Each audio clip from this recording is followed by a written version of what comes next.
Hello friends, welcome to my YouTube channel. Today we will discuss Sumifs when we have dynamic sum range. This is my source data set where we have different sales rep and the revenue for quarter 1 and quarter 2. We also have revenue by months, and this is the table which we want to populate based on this source data set.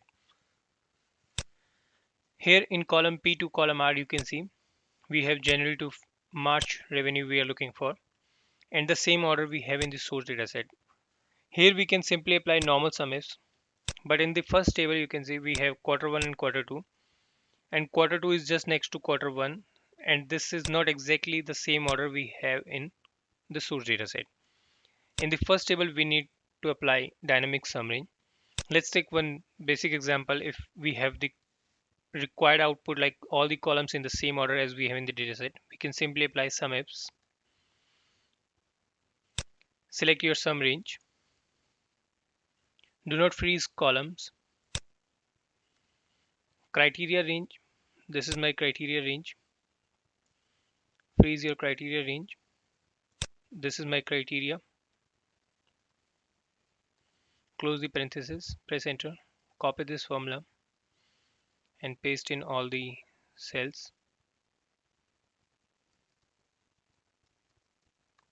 So here you can see for January this is my sum range, February this is my sum range, and so on for March.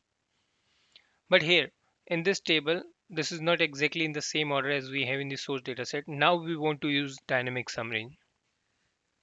How to apply Sumifs here? Start with Sumifs.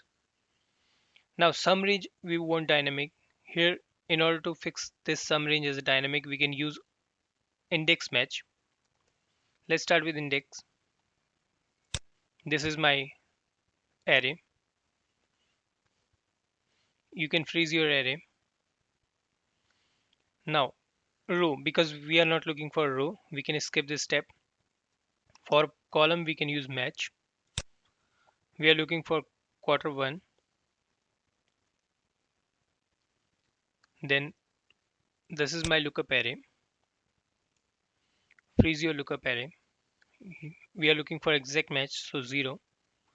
Close the bracket. Close the index argument. Now the next argument is for Sumifs.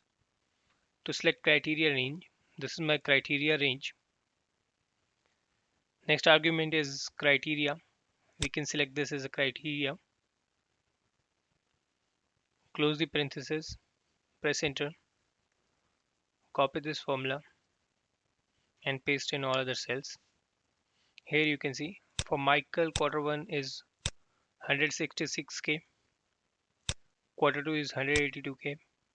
Similarly, let's take for Jordan, quarter 1 is 144k and quarter 2 is 158k.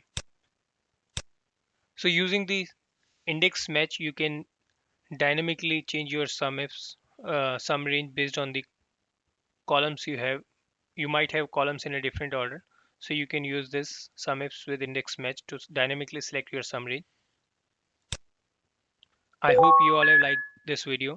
If yes, then please like, comment, and don't forget to subscribe our channel for more interesting videos on Excel. Thank you so much for watching. Bye bye. Have a good day.